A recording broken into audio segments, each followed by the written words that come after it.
ನಮಸ್ಕಾರ, happy weekend. ಇವತ್ತು Saturday evening vlog ಮಾಡ್ತಿದ್ದೀನಿ ನಾನು. ಇವತ್ತು ಈವ್ನಿಂಗ್ ನಾವು ಮದುವೆಗೆ ಹೋಗ್ತಿದ್ದೀವಿ, ರಿಸೆಪ್ಷನ್ ಇದೆ ಅಲ್ಲಿಗೆ.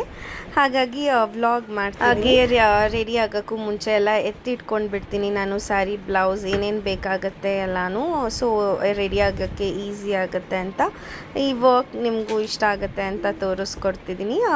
ನಾನು ಯಾವಾಗಲೂ ರೆಡಿ ಆಗಬೇಕಿದ್ರೆ ಸ್ಯಾರಿ ಲಾಸ್ಟಲ್ಲಿ ಹಾಕ್ಕೋತೀನಿ, ಯಾಕಂದರೆ ಫಸ್ಟಲ್ಲೇ ಹಾಕ್ಕೊಂಡ್ಬಿಟ್ರೆ ಅದು ಸ್ವಲ್ಪ ಹೆವಿ ಆಗಿರುತ್ತೆ, ಅದ್ರ ಜೊತೇಲಿ ಮೇಕಪ್ ಮಾಡ್ಕೊಳ್ಳೋದು ಸ್ವಲ್ಪ ಕಷ್ಟ ಆಗುತ್ತೆ. ಅದಕ್ಕೋಸ್ಕರ ಫಸ್ಟು ಮೇಕಪ್ ಎಲ್ಲ ಮಾಡಿಕೊಂಡು ಆಮೇಲೆ ಸ್ಯಾರಿ ಟೈ ಮಾಡ್ಕೋತೀನಿ. ಫಸ್ಟು ಫ್ರೀ ಹೇರ್ಸ್ ಇರಲಿ ಅಂತ ಬಿಟ್ಟಿದ್ದೆ, ಆಮೇಲೆ ಏನಾದರೂ ಹೇರ್ಸ್ ಎಲ್ಲ ಹಾಳಾಗಿಬಿಡುತ್ತೆ ಅಂತ ಹೇಳಿ ಈ ಥರ ಬಫ್ ಹಾಕ್ಕೋತೀನಿ ಯಾವಾಗಲೂ ನಾನು, ಆ್ಯಸ್ ಯೂಶ್ವಲ್. ಅದೇ ರೀತಿ ಹೇರ್ ಸ್ಟೈಲ್ ಮಾಡಿ ಈಗ ಹೊರಡ್ತಿದ್ದೀವಿ. ನಾನು, ನನ್ನ ಹಸ್ಬೆಂಡ್, ನಮ್ಮ ಅತ್ತೆ, ನಮ್ಮ ಹಸ್ಬೆಂಡ್ ಅವರ ಅಕ್ಕ, ಅವ್ರ ಮಗಳು, ನಮ್ಮ ಮಕ್ಕಳು ಎಲ್ಲರೂ ಹೋಗ್ತಿದ್ದೀವಿ. ಇದಿರೋದು ಹೊಸಕೋಟೆನಲ್ಲಿ. ಸೊ ಈಗ ರೀಚ್ ಆಗಿದ್ದೀವಿ. ನಾವು ಮನೆ ಬಿಟ್ಟಾಗ ಅರೌಂಡ್ 6 o'clock ಆಗಿತ್ತು. ಈಗ ಟೈಮ್ ಅರೌಂಡ್ 8 ಆಗಿಬಿಟ್ಟಿದೆ. ಟ್ರಾಫಿಕಲ್ಲಿ ಬರೋ ಹೊತ್ತಿಗೆ ಇಷ್ಟೊತ್ತಾಗಿದೆ. ಸೊ ಈಗ ಒಳಗಡೆ ಹೋಗ್ತಿದ್ದೀವಿ. ಎಂಟ್ರೆನ್ಸಲ್ಲಿ ಬರ್ತಾ ರಾಧಾ ಕೃಷ್ಣ ಸ್ಟ್ಯಾಚ್ಯೂ ಇಟ್ಟಿದ್ರು, ತುಂಬಾ ಕ್ಯೂಟ್ ಆಗಿತ್ತು, ಹಾಗಾಗಿ ಕ್ಯಾಪ್ಚರ್ ಮಾಡಿದೆ. ಹಾಗೆ ಇಲ್ಲಿ ಹೋಗ್ತಾ ಎಂಟ್ರೆನ್ಸಲ್ಲಿ ಸ್ನ್ಯಾಕ್ ಮತ್ತು ಫ್ರೂಟ್ ಜ್ಯೂಸಸ್ ಎಲ್ಲ ಇಟ್ಟಿದ್ರು, ಸೊ ತೊಗೊಂಡ್ವಿ.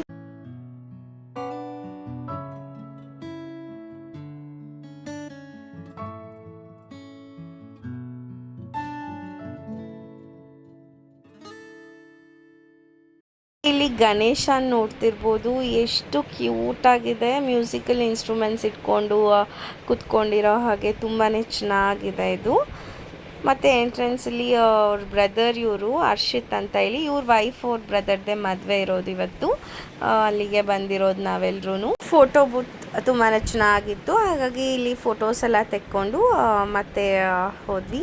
ನನ್ನ ಮಗಳು ನೋಡ್ತಿರ್ಬೋದು, ಹೇರ್ ಸ್ಟೈಲ್ ಎಲ್ಲ ಹಾಳು ಮಾಡ್ಕೊಂಡು ಬಿಟ್ಟಿದ್ದಾಳೆ ಅಲ್ಲಿಂದ ಇಲ್ಲಿ ಬರೋ ಅಷ್ಟರಲ್ಲಿ.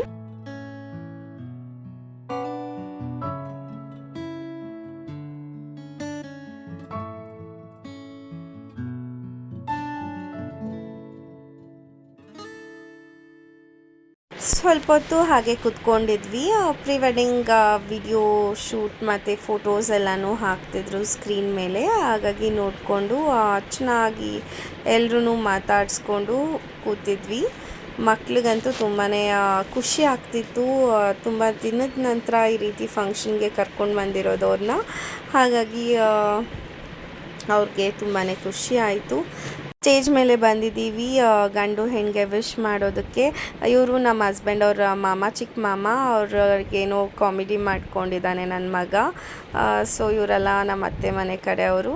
ಆ ಕಡೆ ಫಸ್ಟಲ್ಲಿ ಇದ್ದಾರಲ್ಲ ಅವರೇ ವರ್ಣಿತಾ ಅಂತ, ಅವ್ರ ಓನ್ ಬ್ರದರ್ದೇ ಇವತ್ತು ಮದುವೆಗೆ ನಾವೆಲ್ಲರೂ ಬಂದಿರೋದು.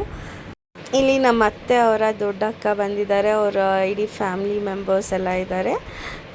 ನೋಡ್ತಿರ್ಬೋದು, ಅವ್ರ ಮಕ್ಕಳು ಇಬ್ಬರು ಮತ್ತು ಅವ್ರ ಸೊಸೆಯಂದಿರಿಬ್ಬರು. ಎಲ್ಲರೂ ನೋಡಿ ಮಾತಾಡ್ಸಿದ್ದು ಖುಷಿ ಆಯಿತು. ಈಗ ಎಲ್ಲರೂ ಮಾತಾಡಿಸ್ಕೊಂಡು ಊಟದ ಹಾಲ್ಗೆ ಬಂದಿದ್ದೀವಿ.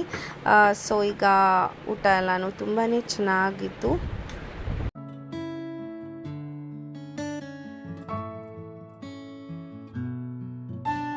ಊಟ ಎಲ್ಲ ಮುಗಿಸ್ಕೊಂಡು ಹೊರಗಡೆ ಬಂದ್ವಿ. ಹೊರಗಡೆ ಐಸ್ ಕ್ರೀಮ್, ಬೀಡ ಮತ್ತು ಪಾನಿಪುರಿ ಎಲ್ಲನೂ ಇತ್ತು. ಊಟ ಆಲ್ರೆಡಿ ಹೊಟ್ಟೆ ಫುಲ್ ಆಗಿತ್ತು, ಹಾಗಾಗಿ ಐಸ್ ಕ್ರೀಮ್ ಮಾತ್ರ ತಿಂದೆ ನಾನು. ಮತ್ತು ಮಕ್ಕಳಿಗೆ ಪಾನಿಪುರಿ ತಿನ್ನಬೇಕು ಅಂತ ಹೇಳಿ ಅವ್ರು ಹೋಗಿ ತೊಗೊಂಡು ಬಂದು ತಿಂದರು. ಅದೂ ಕಾಂಪಿಟೇಷನ್ ಮಾಡ್ತಿದ್ದಾರೆ, ನಾನು ಫಸ್ಟಾ ನೀನು ಫಸ್ಟಾ ಅಂತ. ಮೌನಿಕಾನು ಲೋಚನ್ ನೋಡ್ತಿರ್ಬೋದು ನೀವಿಲ್ಲಿ.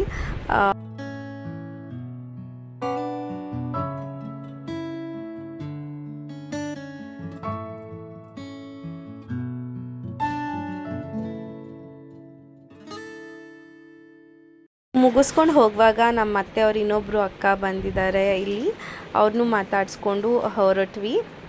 ಆಗ ಮಮ್ಮಿ ನನ್ನ ಫೋಟೋ ಇಡಿ ಅಂತ ಏನೋ ವಿಡಿಯೋ ಎಲ್ಲ ಮಾಡಿಸ್ಕೊಂಡ ಇವತ್ತು, ಏನೇನೋ ಮಾಡಿ. ಸೊ ಇವರಿಬ್ಬರು ಕಾಮಿಡಿ ಮಾಡ್ತಿದ್ರು ಲೋಚನ್ಗೆ. ಅಷ್ಟರಲ್ಲಿ ಭಾಸ್ಕರ್ ಕಾರ್ ತೊಗೊಂಡು ಬಂದರು. ಈಗ ಇನ್ನೇನು ಹೊರಡಬೇಕಿದೆ. ಎಲ್ಲ ಚೆನ್ನಾಗಾಯಿತು. ಎಲ್ಲ ಮುಗಿಸ್ಕೊಂಡು ಈಗ ಮನೆ ಕಡೆಗೆ ಹೊರಡ್ತಿದ್ದೀವಿ. ಆಲ್ಮೋಸ್ಟ್ ನಾವಿಲ್ಲಿ 1 hour ಟೈಮ್ ಸ್ಪೆಂಡ್ ಮಾಡಿದ್ದೀವಿ. ಹಾಗೆ ಹೋಗ್ತಾ ಮಕ್ಕಳು ತುಂಬಾ ಎಂಜಾಯ್ ಮಾಡ್ತಾ ಹಾಡು ಹೇಳ್ತಾ ನನ್ನ ಮಗಳದು ಲಿಪ್ ಮೂಮೆಂಟ್ ನೋಡ್ಬೋದು, ಬೆಳ್ಳುಳ್ಳಿ ಕಬಾಬ್ ಚಿಟಪಟ ಚಿಟಪಟ ಅಂತಿದ್ದಾಳೆ. ಕಾಪಿರೈಟ್ ಬರುತ್ತೆ ಅಂತ ನಾನು ಇಲ್ಲಿ ಮ್ಯೂಟ್ ಮಾಡಿದ್ದೀನಿ. ನೆನ್ನೆನೂ ಅಷ್ಟೇ ಸ್ಟಡಿ ಹಾಲಿಡೇ ಕೊಟ್ಟಿದ್ರು ಫ್ರೈಡೇ ಎಲ್ಲಾನು. ಸೊ ಅವ್ರಿಗೆ ತುಂಬಾ ಟೈಮ್ ಸಿಕ್ತು ಓದೋದಕ್ಕೆ. ಫ್ರೈಡೇ ಸ್ಯಾಟರ್ಡೇ ಎಲ್ಲ ಪಾಪ ಓದ್ಕೊಂಡಿದ್ರು. ಅದಕ್ಕೆ ನೆನ್ನೆನೂ ಈವ್ನಿಂಗ್ ಮದುವೆಗೆ ಹೋಗಿ ಬಂದಿದ್ದು, ಸ್ವಲ್ಪ ರಿಫ್ರೆಶ್ಮೆಂಟ್ ಇರಲಿ ಅಂತ. ಈಗ ಸಂಡೇ ಟೆಸ್ಟ್ ಕೊಟ್ಟಿದ್ದೀನಿ.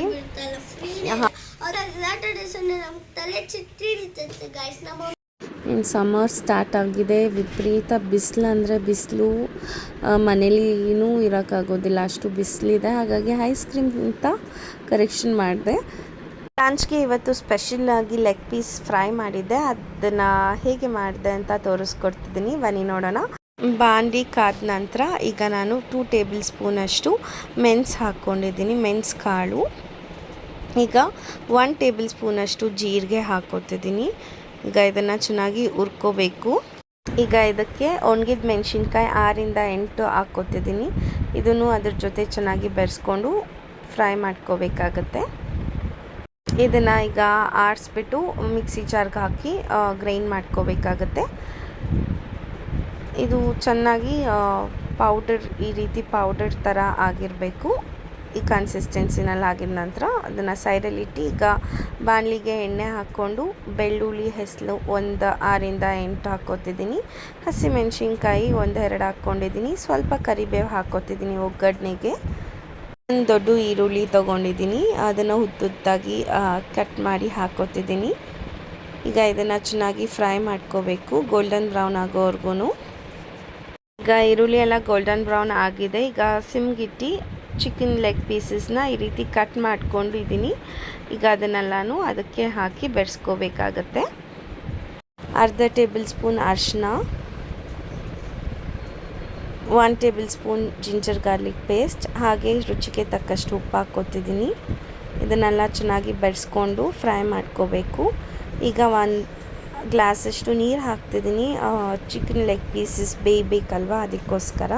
ಇದು 1/4 ಬೇಯೋವರೆಗೂ ಹೀಗೇ ಬೇಯಿಸ್ಕೋಬೇಕಾಗತ್ತೆ. ಈಗ ಚಿಕನ್ 1/4 ಭಾಗದಷ್ಟು ಬೆಂದು ನೀರೆಲ್ಲ ಇಮರ್ಕೊಂಡಿದೆ. ಈಗ ಇದಕ್ಕೆ ಆಗಲೇ ಗ್ರೈಂಡ್ ಮಾಡಿಟ್ಟಿದ್ವಲ್ಲ ಈ ಮಸಾಲಾನ ಈಗ ಇದಕ್ಕೆ ಹಾಕ್ಕೋಬೇಕಾಗತ್ತೆ ಕೊನೆಯಲ್ಲಿ. ಇದನ್ನು ಈಗ 10 ನಿಮಿಷ ಚೆನ್ನಾಗಿ ಬೇಯಿಸೋದಕ್ಕೆ ಬಿಡಬೇಕಾಗತ್ತೆ. ಇದರ ಜೊತೆಯಲ್ಲಿ ಈಗ ಚೆನ್ನಾಗಿ ಬೆಂದ್ಕೊಂಡಿದೆ. ಹಿಂದೆ ಮುಂದೆ ಎಲ್ಲ ಸರಿಯಾಗಿ ತಿರುಗಿಸಿ ಬೇಯಿಸ್ಕೋಬೇಕಾಗತ್ತೆ ಮಸಾಲ ಜೊತೆಯಲ್ಲಿ. ಹಾಗಾಗಿ ಮಸಾಲ ಚೆನ್ನಾಗಿ ಲೆಗ್ ಪೀಸಸ್ಗೆ ಹಿಡಿಯುತ್ತೆ. ಸೊ ಈಗ ಲಾಸ್ಟಲ್ಲಿ ಸ್ವಲ್ಪ ಕೊತ್ತಂಬರಿ ಗಾರ್ನಿಷ್ ಮಾಡಿದ್ದೀನಿ. ನೋಡ್ತಿದ್ದೀರಲ್ಲ ಎಷ್ಟು ಚೆನ್ನಾಗಾಗಿದೆ. ಟೇಸ್ಟ್ ಅಂತೂ ತುಂಬಾ ಚೆನ್ನಾಗಿತ್ತು. ಇದ್ರ ಮೇಲೆ ನಿಂಬೆಹಣ್ಣು ಹಿಂಡ್ಕೊಂಡು ತಿಂದರೆ ಇನ್ನೂ ಸಖತ್ತಾಗಿರುತ್ತೆ. ನೀವು ಟ್ರೈ ಮಾಡಿ ನೋಡಿ ಹೇಗಿತ್ತು ನಾನು ಈ ರೆಸಿಪಿ ಅಂತ ಹೇಳಿ.